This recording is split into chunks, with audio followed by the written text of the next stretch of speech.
Wall Street hiccups, shuts down, and fraud is exposed. A Pfizer exec admits to Pfizer cloning the virus for profit, even though it wouldn't be good for America, but it'd be good for those involved.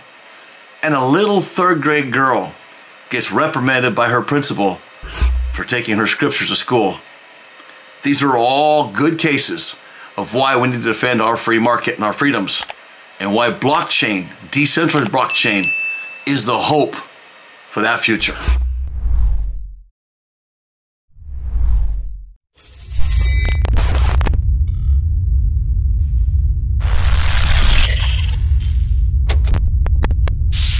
Hello, how are you? Good night, good morning, wherever you are. Just trying to share something with you here before I head off to retire for the night. So we hear now that Wall Street shuts down.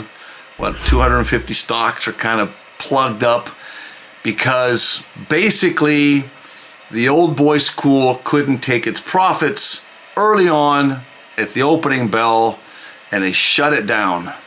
So you and I, the common folk, we would have been too much involved or been able to make money before the actual accredited investors would have made their money. Fraud's being exposed on Wall Street. There's a lot of videos out there. I'll put some links down below. But just to show that there's been a huge attack on crypto about how fraudulent it can be, the stock market in the United States of America is not any different, especially when you get outside of other stock markets in the US, out of the US, in other countries. Fraud exists. Fraud's going to exist. And the more you centralize it, the more fraud can exist. It's just the more they can hide it from you, from us. So what's all this mean? It's kind of funny that, you know, all these laws are going to come down on crypto. Yet, will there be anything really ran or blown out of proportion with what just took place in the stock market? I doubt it. And I really don't want to see it, because that just means more centralization. I see guys out there saying, hey, we need more laws to regulate, blah, blah, blah. That is true to a degree, but we've got to be very careful with that, right? What really needs to take place is we as a people need to stand up and say, hey, you know what? We're not going to tolerate this kind of fraudulent activities in the stock market and in the crypto market, and clean up and push out those companies, right? Go through private lawsuits and deal with that. The other story I want to talk about is a Pfizer exec admits to Pfizer cloning the COVID virus, and then when Project Veritas comes in and asks them and show them, he attacks them. He attacks, takes the computer, breaks the computer or the little iPad he had there, and calls the police. And what really bothered me the most was that this guy, Project Veritas, was trying to leave. They locked him in the restaurant. They couldn't leave. They wanted to leave. They were just trying to ask him questions. This guy calls the police and basically cries some sort of a discrimination or racism, etc. He's really concerned now because he knew he blew it. He knew that he blew it, and he's trying to come back and say, well, I was just lying, so I was trying to impress my date, etc., etc. And he's really upset, really concerned. He did not want that device getting out of there that had the video of him admitting what Pfizer's been doing for profit. He even states that, yeah, it's not good for America, but it's good for them and all those involved with them. So you can go back and kind of do your own homework on that, and that's pretty much a common sense. However, I know common sense is not very common anymore. But those of you who are listening obviously are intelligent enough to figure out, put two and two together. Let's see where this goes. I think that there should be a subpoena. I think there should be an investigation. Will it happen? I doubt it. Or at least it won't happen to a degree, because I don't think this Congress really has the backbone that we needed to have. Especially when you had this little, you know, the Republicans winning some of it, you thought you were going to start seeing some actual real work being done by Congress, let's just say. And it's just not happening. And the speaker right now, I'm not impressed, okay, to say the least. I can hope for the best, right? But I don't think we're going to see anything happen with that. Unfortunately, nothing real that we're getting the results done. It's done. And, you know, there's obviously some pockets have been lying there, and that's just my opinion on it. But he even admitted to that it was for profit. So obviously people were making money from that. The rest of it you can put together. Now, last thing I want to cover is a little third grade girl, a little girl that I know very dearly. She likes to take her scriptures to school with her. She just reads them by herself. She's not out, she doesn't go preaching or anything of that nature. And even if she was to actually mention to somebody, you know, what she's doing, that's still within your congressional, your constitutional rights. But she actually gives a set of scriptures to another little girl who asked for it. And the little girl gives her things, and so this little girl that I know wanted to give back to the other little girl. And she gave back like a ring that says like choose the right on it. And she gave back, she gave her a set of scripture because the little girl actually asked her. She said, hey, you know, I'd like to have some of those. I'd like to know more about this. So this little girl spends the one girl I know spends time telling her, explaining it, to say, okay, she wraps the present and brings her a set of scriptures and gives it to her. Well, the school saying the parents had a problem with it. But then later I find out that it might not have ever been the parents. Well, the school may have contacted the parents and asked the parents to bring everything back. It looks to me, because the little girl said that she actually told the teacher what she was going to do. So it looks to me like the teacher went to the principal. The principal then, I spoke to the principal today, and he told me personally, this is in a little town in Northern California, town of Murphys, California, actually. And it's actually, the school is Michelson School. And it's funny because people told me Michelson School's very conservative, and yet you walk in there, you see the woke agenda in kindness, and they're very restricted in the words they can use and say and can't say because they say it's not kind, right? And that's how they're implementing this in a very conservative town.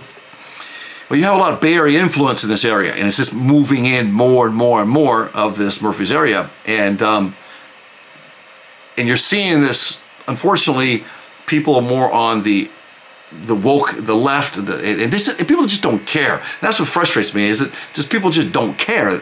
I know very conservative people, and they have kids there, and I asked them, do you see what's going on? I attended a parent-teacher conference one time, and you could see the hidden agenda that was there. And their biggest fundraiser at the school during the year is a huge event with all the kids there, where the wineries come in and they sell alcohol. So all the parents go and get drunk, basically, in front of all the kids, and that's their biggest fundraiser, and that's the big thing they focus on every year to bring in funds to be able to do certain activities that really do bring in the woke agenda. They just hide it, they mask it. And the people I know that have their kids there, they don't see it.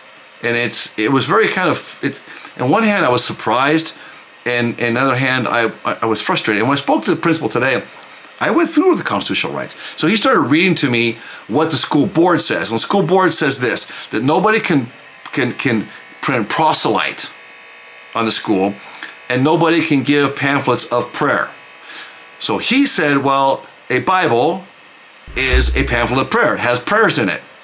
I kind of argued, I thought, well, you're really stretching that, right? But I'm not going to get into the semantics of it today, but it really didn't fit.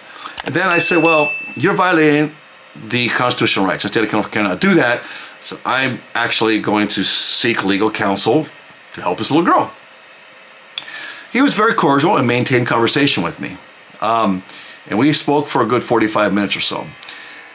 And I'm going to go in now, and I'm actually going to pick up those scriptures for this little girl. She was devastated by it, really shocked and really hurt. This little girl came from a heavily socialist country, coming to America to actually think she was coming to a free country. And this is not the first time she's had a problem.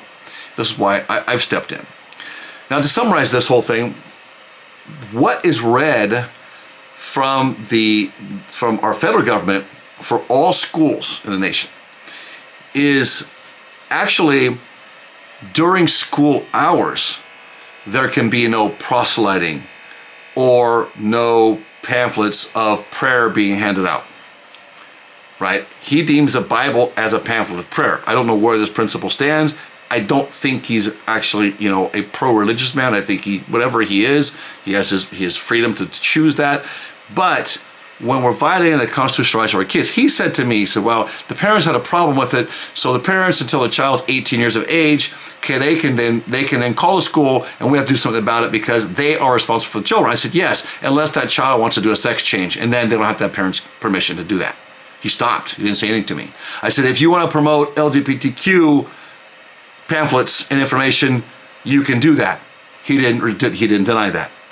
I said, but if somebody wants to take a stance on something that's got good principles and values to it, they can't do that.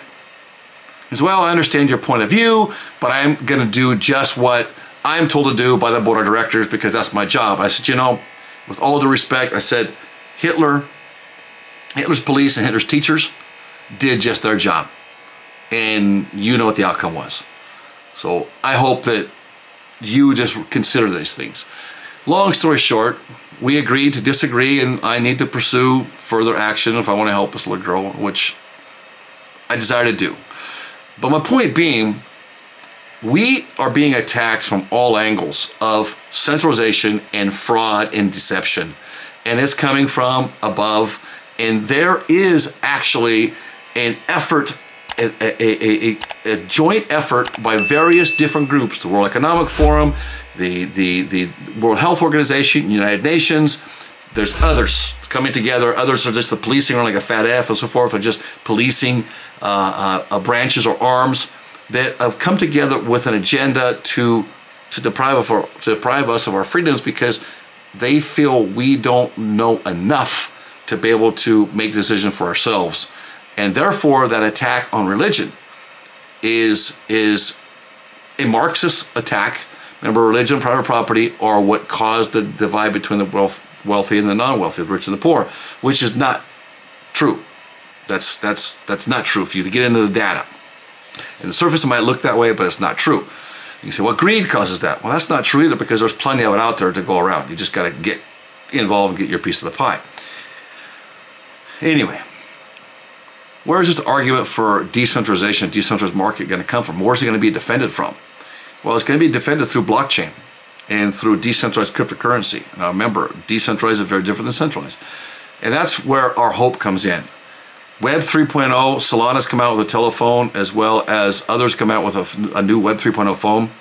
You can actually get Web 3.0 addresses now, domains. So Web 3.0 is going forward.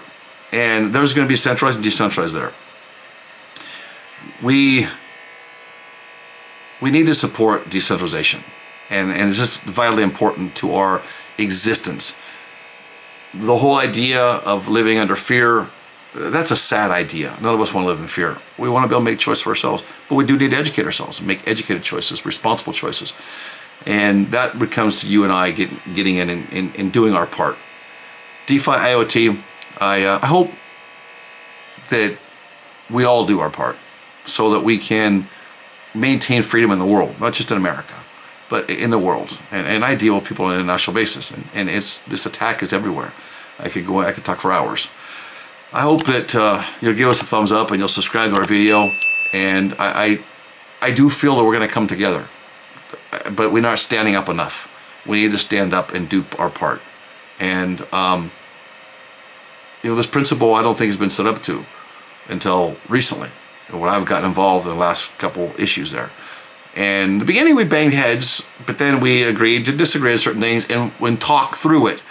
And he pretty much had told me, I'm going to do what I have to do because I want to retire. I want to go to an island in Italy, and I want to retire there and with my wife and I, and that's my goal. And so it doesn't matter what he has to do to reach that goal, he'll do it. And that's exactly what Hitler's teachers and Hitler's police did in the beginning. And we can go further into Mao, we can go into Mussolini. The whole idea, we go all the way back to Stalin. They didn't start out as bad people. They ended up becoming bad people because they wanted to achieve their dreams, And that just meant that for them to do that, they had to do what they were told to do. They didn't want to be canceled out. Or, in this case, put in a gulag. I'm willing to go to a gulag to defend what's right. I will defend freedom today and give my life and blood so that my children can have freedom tomorrow. DeFi, IoT, we'll see you in our next video.